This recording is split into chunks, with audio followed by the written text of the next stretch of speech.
Assalamualaikum student, how are you? Today we will read unit number 18, लेकिन हमारे chapter की sequence के लिहाज से चैप्टर नंबर 9 है हमारा, द ग्रेट मुगल्स, अजीम मुगल्स, पेज नंबर 74। मुगल्स आपको पता है कि हिंदुस्तान के ऊपर जब बरसग़ीर हिंदू पाक जो है एक था, यानी जब पाकिस्तान आज़ाद नहीं हुआ था उससे पहले जब अंग्रेज़ों की हुकूमत है, लेकिन अंग्रेज़ों से पहले यानी मुगलिया हुकूमत का राज था। मुग़लों ने तकरीबन 200 साल तक जो है वो हिंदुस्तान के ऊपर हुकूमत करी है। ठीक है, अब मुग़ल्स जो है वो आपको पता है कि अफ़गानिस्तान से आए थे। बाबर जो है वो यहाँ आया, जिसने यहाँ के इलाके जो है फ़तह किए और उसके इब्राहिम लोदी को उसने शिकस्त देकर जो है वो यहाँ पर इलाके फ़तह किए, हिंदुस्तान के अंदर अपनी हुकूमत कायम करी।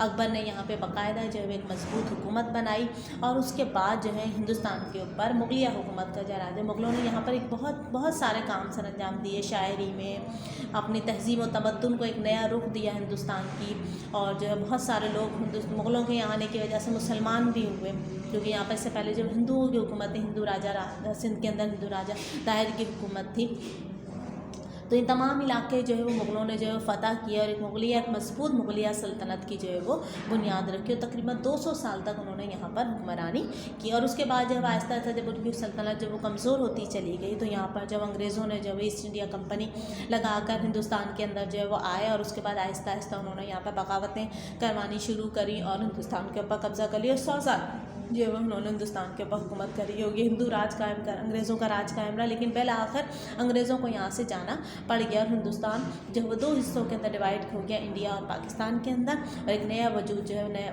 नक्शे के ऊपर जो है वो एक नए वतन की सूरत के अंदर उभरा पाकिस्तान। ठीक है, great Mughals. The land that today we call Pakistan is the part of continent which was grown from the civilization to civilization। वो हिस्सा जिसे हम आज पाकिस्तान कहते हैं वो हिस्सा था जो तहज़ीब दर तहज़ीब जो है वो ग्रो हुआ है। There have been great empires like Kushans, Maurya, Gupta and Muslim rulers. यहाँ पर बहुत सारे लोगों ने हुकूमत करी, जिसमें खुशाल, म्यूरा और गुप्ता जो शामिल थे, और आप देख रहे हैं कि हिंदू रूलर्स हैं ये। The most important Muslim empire was of the Mughals. लेकिन सबसे अहम जो है, बहुत सारे लोगों ने हिंदुस्तान के ऊपर जो हुक्मरानी करी, यानी जहाँ पे हिंदुस्तान को जो लोग सोने की चिड़िया कहा करते थे, लेकिन जो सबसे ज़्यादा मजबूत हुक्मरानी करी है वो करी है मुग़लों ने। The Mughal rule that the reason for 10-200 year. जैसे मैंने आपको बताया कि 200 साल तक जो है वो मुग़लों ने वहाँ पर हुक्मरानी की थी। द मुग़ल्स वारा Muslim dynasty that the last of 7 generation. ठीक है, यानी मुग़लों की जो शानदार ये हुक्मरानी थी, मुसलमानों की तकरीबन 7 नस्लों तक जो वो कायम करी। They were the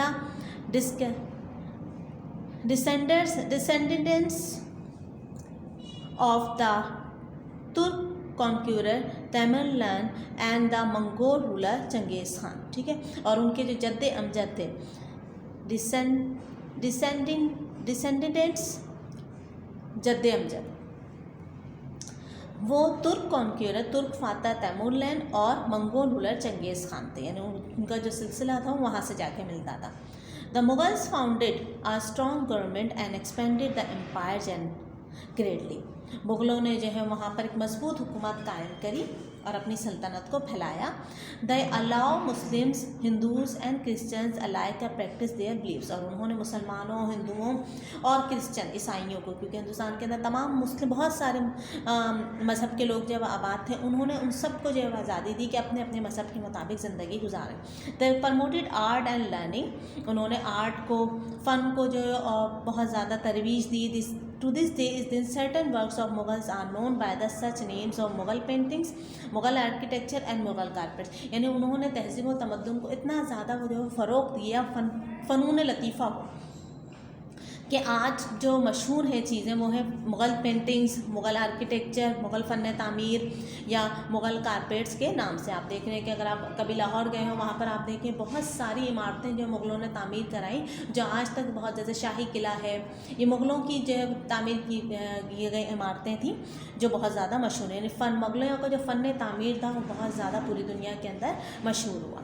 the Mughal empire expanded greatly in the days of earlier Mughal Mughal Imperial, but the latter Mughals empire allowed the empires to break apart. ठीक है, जो शुरू के जो मुगल रूलर्स थे वो बहुत ज़्यादा मजबूत थे, उन्होंने सल्तनत को भी मजबूत किया, लेकिन बाद के जो लोग थे उन्होंने सल्तनत को जो है वो टुकड़ों में तकसीम कर दिया। एज अ रिजल्ट जिसके नतीजे में the Mughal empire come to end, मुगलियों का खात्मा हो गया।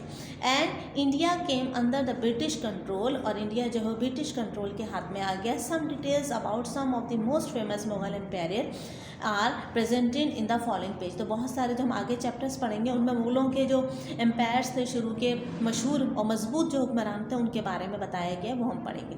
अब देखिए, सबसे पहले बाबर। हिंदुस्तान के अंदर जो सबसे पहले जो शख्स आया है मुगलों का, वो था Babur. Babur was the first Mughal empire and founder of the Mughal dynasty. Babur जो है वो पहला बादशाह था जो कि बानी था मुगलिया सल्तनत का। He was the son of Umar Shaikh, वो बेटा था उमर शेख का।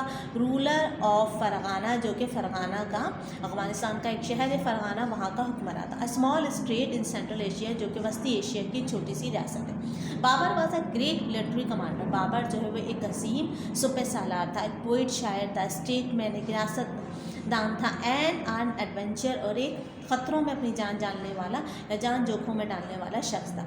ही has written his life story by the title of Baburnama. उसने अपनी लाइफ स्टोरी, अपनी ज़िंदगी की कहानी जो है लिखी अपनी किताब बाबरनामा में। After losing his own kingdom, अपनी किंगडम के ख़ात्मे के बाद, to his relatives he capture, जो उसके अपने क्या कहते हैं रिश्तेदारों ने कब्ज़ा कर लिया उसके ऊपर। A few cities in Afghanistan, Afghanistan के कुछ शहरों पर जो है उसके अपने अफगानिस्तान के अंदर जो है वो फरगाना का, जहाँ का उसका बाप जो वो हुक्मरान था, तो उनके अपने रिश्तेदारों ने जो है उसके ऊपर कब्ज़ा कर लिया। And made a small kingdom, छोटी रियासत वहाँ पर बना ली। राइडिंग इंडिया रिपीटेडली, तो फिर वो उसने सफ़र किया कहाँ का, इंडिया का। ही defeated the sultan of Delhi Ibrahim Lodhi, उसने इब्राहिम लोधी को शिकस्त दी जो कि दिल्ली का सुल्तान था।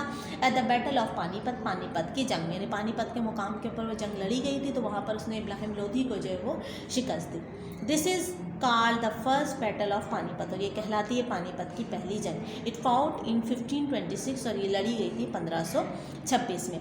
ही also defeated an army of Indian kingdom, और इसके अलावा उसने इंडियन किंगडम की आर्मी को भी जो है शिकस्त दी बाय द राणा संगा, जिसका जो कि राणा संगा जो है जिसकी क़यादत कर रहा था। And the foundation of a great Mughal empire व लीडर, और इसके बाद जो है वो अजीम मुगलिया सल्तनत का आगाज़ हुआ। बाबर डाइड इन आगरा, बाबर का आगरा में इंतकाल हुआ। इंडिया इन 1530, 1530 में। ठीक है, यानी 1526 के अंदर आप देखें वो आया, और 1530 के अंदर जो है उसका इंतकाल हो गया। यानी कितने साल का अरसा है कुल, 26 के अंदर आया, 30 में उसका इंतकाल है। 4 साल के अंदर जो है वो उसने जद्दोजहद करके जो है वो मुगलिया सल्तनत जो है वो कायम कर ली हिंदुस्तान के अंदर। ठीक है, बाबर जो है वो पहला हुक्मरान था जिसने हिंदुस्तान के अंदर, और आपको पता ये आया कहाँ से, यानी उमर शेख का बेटा था जो कि अफगानिस्तान का एक शहर फरगाना वहाँ पर जो है वो हुक्मरानी किया करता था। लेकिन हुआ यूँ कि जब उसके बाप का इंतकाल हुआ, बाबर जो है उस वक्त कम उम्र था, तो उसके अपने कुछ रिश्तेदार थे जिन्होंने जो है उसकी कुछ इलाकों के ऊपर कब्जा करके अपनी सल्तनत बना ली। और जब बाबर की रियासत कमज़ोर होती हुई उसे नज़र आई, तो उसने अपने चंद सुबह सालारों के साथ जो है वो अपनी फ़ौज के छोटे से लश्कर के साथ उसने अफगानिस्तान का, हिंदुस्तान का जो सफ़र किया, और यहाँ पर उसने दिल्ली के मुकाम पर इब्राहिम लोधी को जो है वो शिकस्त दी। और उसके बाद उसने 1526 के अंदर पहली पानीपत की जंग के अंदर, उसके बाद जो है वो इसने यहाँ पर इंडिया के अंदर अपनी रियासत जो है वो कायम कर ली। ओके, अल्लाह हाफ़िज़ स्टूडेंट, इसको अच्छी तरह रीड कीजिएगा।